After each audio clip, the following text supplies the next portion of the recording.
الحمدللہ رب العالمین والصلاة والسلام علی رسولہ الامین اما بعد فاعوذ باللہ من الشیطان الرجیم بسم اللہ الرحمن الرحیم۔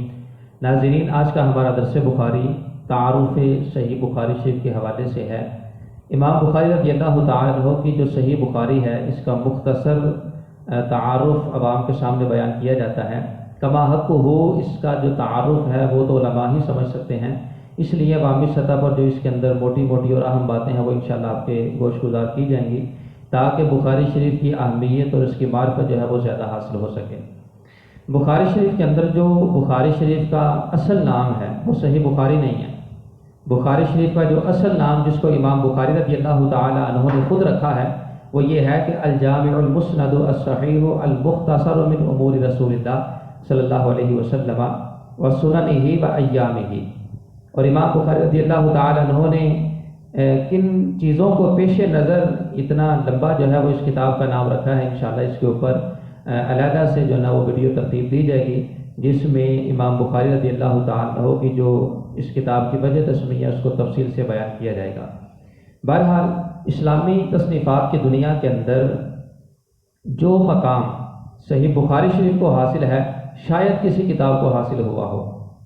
اور یہ امام بخاری رضی اللہ تعالی عنہ کا خاصہ ہے کہ اللہ تعالیٰ نے امام بخاری رضی اللہ تعالی عنہ کی اس کتاب کو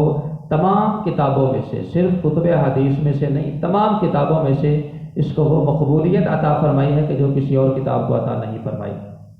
اور پھر امام بخاری کی اپنی کتابوں میں سے بھی، امام بخاری نے تقریباً 20 کتابیں لکھی ہیں، اپنی کتابوں میں سے بھی جو مقام اللہ نے صحیح بخاری کو عطا کیا ہے وہ کسی اور کتاب کو عطا نہیں کیا۔ جہاں تک صحیح بخاری شریف کی وجہ تصنیف کا تعلق ہے، دیکھیں امام بخاری رضی اللہ تعالی عنہ نے جس دور کے اندر بخاری شریف کو لکھا ہے اس دور کے اندر عام طور پر تصنیفات کا سلسلہ جاری و ساری تھا، اور امام بخاری کے دور سے پہلے جو امام اعظم کا دور تھا اور امام مالک کا جو دور تھا اور عبداللہ بن مبارک کا جو دور تھا، اور امام بخاری کے دور سے پہلے مصنف عبدالرزاق، مصنف ابن ابی شیبہ، یہ تمام کتابیں اس کے علاوہ اور بہت ساری کتابیں جناب منظر عام کے اوپر آ چکی تھیں، اور یہ جو کتابیں تھیں یہ ابواب بندی کے ساتھ، یعنی باقاعدہ اوپر کتاب ہوتی اس کے متعلقہ احادیث ہوتی، باقاعدہ اوپر جو ہے نا وہ باب ہوتا اس کے متعلقہ احادیث ہوتی، اس ترتیب کے ساتھ جو ہے نا وہ یہ کتابیں منظر عام کے اوپر آ چکی تھیں۔ لیکن ان تمام کتابوں کے اندر کسی کتاب کے اندر صرف اور صرف صحیح احادیث کا انتظام نہیں تھا۔ محدثین کو جو بھی حدیثیں جس واسطے سے ملتی ان کو اپنی کتاب میں لکھ لیا کرتے تھے۔ امام بخاری رضی اللہ تعالی عنہ نے بخاری شریف کیوں لکھی؟ ایک مرتبہ امام بخاری رضی اللہ تعالی عنہ کلاس کے اندر تشریف فرما ہے، آپ کے جو استاد تھے اسحاق بن راہویہ، انہوں نے دیکھا کہ کتابیں تو موجود ہیں لیکن کوئی کتاب ایسی نہیں ہے کہ جو صرف اور صرف صحیح احادیث کے اوپر مشتمل ہو۔ انہوں نے طلباء کے سامنے اپنی اس خواہش کا اظہار کیا کہ کوئی ایسی جامع مختصر ہونی چاہیے کہ جو صرف اور صرف صحیح احادیث کے اوپر مشتمل ہو، جس میں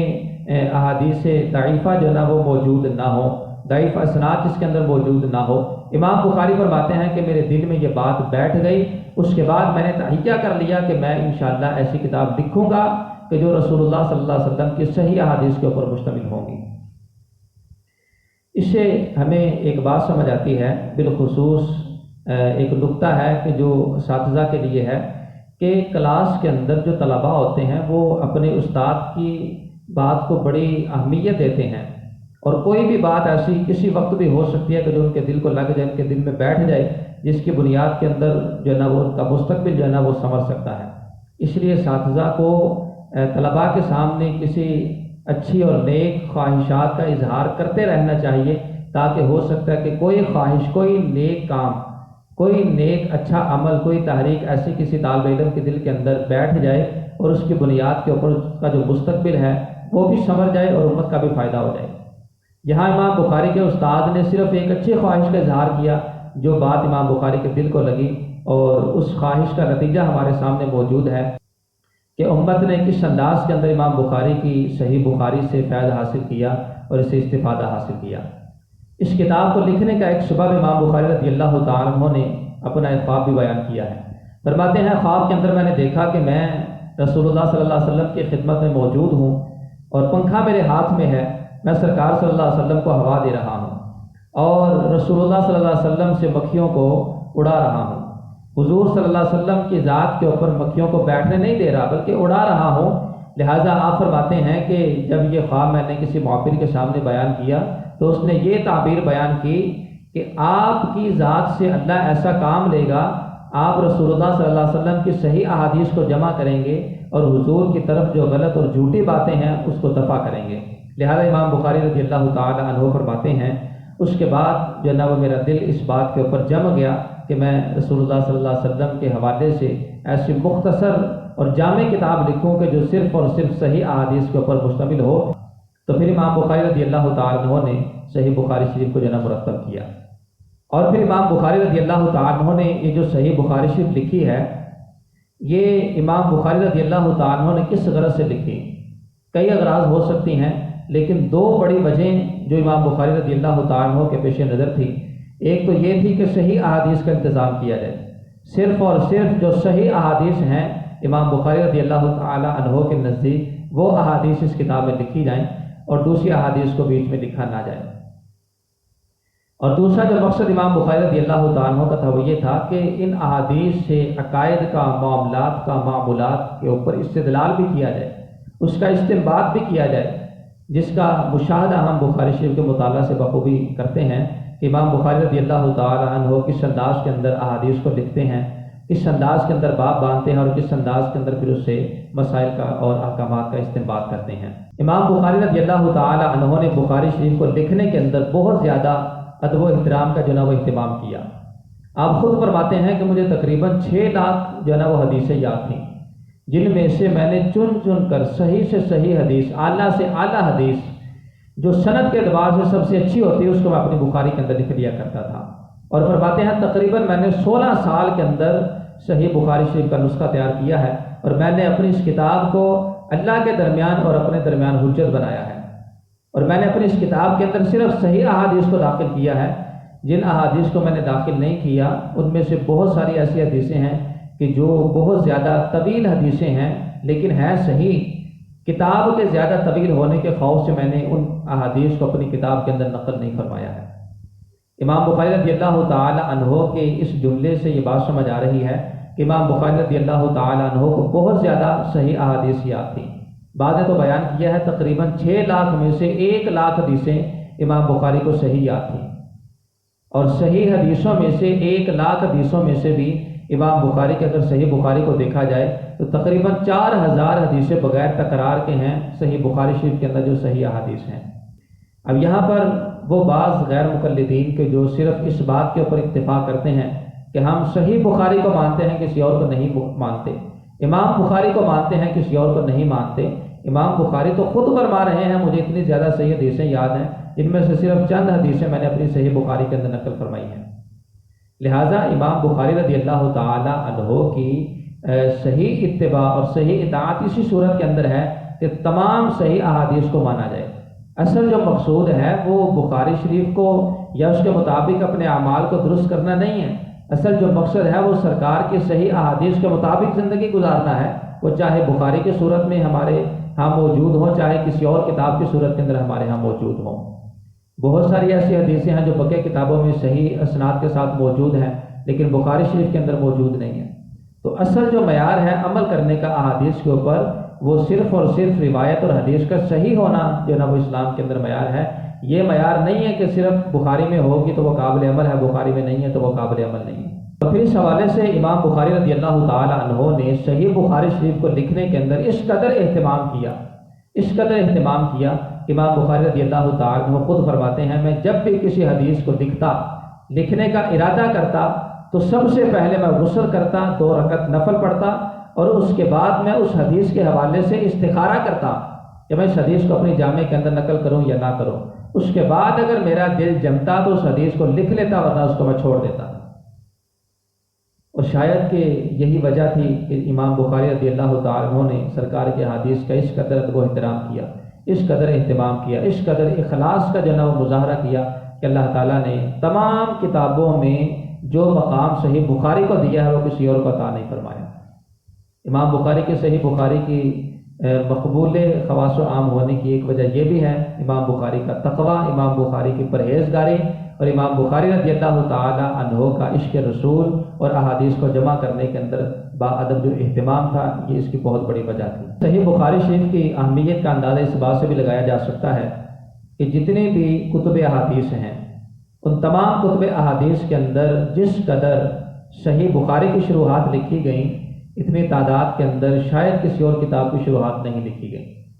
تمام شروحات کے اندر تقریباً 50 سے زیادہ صرف عربی زبان کے اندر بخاری کی شروحات لکھی گئی، اس کے علاوہ اور زبانوں کے اندر بھی اگر ان کا شمار کیا جائے تو بہت بڑی تعداد بنتی ہے۔ تو ان تمام شروحات کے اندر جو جامع معنی اور سب سے زیادہ اعلیٰ علمی مقام کے اوپر فائز جو شرح ہے وہ علامہ بدر الدین عینی علیہ الرحمہ کی عمدۃ القاری ہے۔ نہایت ہی باکمال اور فقہ حنفی کی روشنی کے اندر امام بخاری کی صحیح بخاری کو جس انداز میں علامہ عینی نے حل کیا ہے، کسی اور محدث نے حل نہیں فرمایا۔ میرے خیال میں یہ اس کا اردو ترجمہ تو شاید مارکیٹ کے اندر موجود نہیں ہے، لیکن عربی کے اندر یہ نہایت ہی ضخیم کتاب ہے اور کئی جلدوں کے اوپر مشتمل یہ کتاب ہے جو کہ بآسانی مارکیٹ کے اندر میسر ہے۔ پھر آخر کے اندر بخاری شریف کی اہمیت کا اندازہ اس بات سے بھی لگائیں اور اس کو بخاری کی زندہ کرامت کے طور پہ بھی یاد کیا جاتا ہے کہ اگر کوئی شخص کسی مشکل کے اندر پھنسا ہوا ہو، کسی پریشانی کے اندر پھنسا ہو اور اس کی وہ پریشانی اور مشکل حل نہ ہو رہی ہو تو وہ ختم بخاری کا اہتمام کرے اور اللہ کی بارگاہ کے اندر امام بخاری اور بخاری کے وسیلے سے دعا کرے تو اللہ تبارک و تعالیٰ کی رحمت سے یقین کامل ہے کہ اللہ تعالیٰ اس کی اس مشکل کو آسان فرما دے گا۔ چنانچہ اس حوالے سے علامہ احمد خطیب قسطلانی نے ارشاد الساری شرح صحیح بخاری کے مقدمہ کے اندر اور شیخ عبدالحق محدث دہلوی نے اشیعۃ اللمعات کے مقدمہ کے اندر اور ملا علی قاری نے برقات شرح مشکات کے اندر بعض عارفین کا قول نقل کیا ہے کہ فرمایا کہ استجابت دعا کے اندر، حل مشکلات کے اندر اور قضاء حاجات کے اندر بخاری کا جو ختم ہے یہ بارہا آزمودہ ہے۔ یعنی بخاری شریف کو سامنے رکھا جائے اور کچھ کھانے پینے کی چیزوں کا اہتمام کیا جائے، بخاری کی احادیث کا جو نا وہ بیان کیا جائے یا بخاری کے وسیلے سے اللہ کی بارگاہ میں دعا کی جائے تو اللہ تبارک و تعالیٰ کی رحمت سے امید ہے کہ اللہ تعالیٰ اس مبارک کتاب کی برکت سے اس مشکل کو آسان فرما دے گا۔ اور پھر فرمایا کہ بخاری شریف جس کشتی کے اندر ہوگی وہ ڈوبنے سے محفوظ رہے گی۔ حافظ عماد الدین ابن کثیر نے کہا کہ اگر قحط کے وقت بخاری شریف پڑھی جائے تو بارش ہونا شروع ہو جائے گی۔ یہ سب اس لیے ہے کہ امام بخاری خود مستجاب الدعوات تھے اور انہوں نے اس کے پڑھنے والے کے لیے دعا کی ہوئی تھی۔ تو اللہ تعالیٰ نے امام بخاری رضی اللہ تعالی عنہ کی اس دعا کو بھی اپنی بارگاہ میں شرف قبولیت عطا فرمایا اور امام بخاری رضی اللہ تعالی عنہ کا جو پرہیزگاری اور تقویٰ تھا اور جو ادب و احترام تھا، رسول اللہ صلی اللہ علیہ وسلم سے جو ایک والہانہ محبت کا اظہار تھا، اس کی بھی اللہ تبارک و تعالیٰ نے لاج رکھی ہوئی ہے۔ امام بخاری رضی اللہ تعالیٰ عنہ کی ذات سے، امام بخاری کی مبارک تصنیف کے واسطے سے اللہ کی بارگاہ میں دعا مانگی جائے تو اللہ تعالیٰ بھی ضرور اسے شرف قبولیت سے نوازتا ہے۔ تو یہ چند باتیں تھیں بخاری شریف کے حوالے سے جو کہ آپ کے سامنے بیان کی گئی، جس سے ہم بخاری شریف کی اہمیت کا اندازہ لگا سکتے ہیں کہ اللہ تعالیٰ کی بارگاہ کے اندر اس کتاب کا کس قدر مقام اور رتبہ ہے۔ اللہ رب العزت کی بارگاہ میں دعا ہے کہ اللہ تعالیٰ رسول اللہ صلی اللہ علیہ وسلم کی احادیث کے نور سے ہمارے سینوں کو منور فرمائے، بخاری شریف کی احادیث کے فیضان سے ہم سب کو فیضیاب فرمائے، اور اس حوالے سے جو ایک درس بخاری کا سلسلہ کیا ہوا ہے یہ بھی اس کے فیض کے حصول کا ایک ذریعہ ہے۔ تو تمام ناظرین سے گزارش کروں گا کہ اس حوالے سے بالخصوص استقامت کے ساتھ جو ہے ان دروس کے اندر شرکت کریں، ان دروس کو سنیں۔ اللہ نے چاہا تو بخاری شریف کا جو فیض ہے یہ بھی ضرور اللہ تعالیٰ ہمیں عطا فرمائے گا۔ اللہ رب العزت ہم سب کو عمل کی توفیق عطا فرمائے، آمین بجاہ النبی الامین صلی اللہ علیہ وسلم۔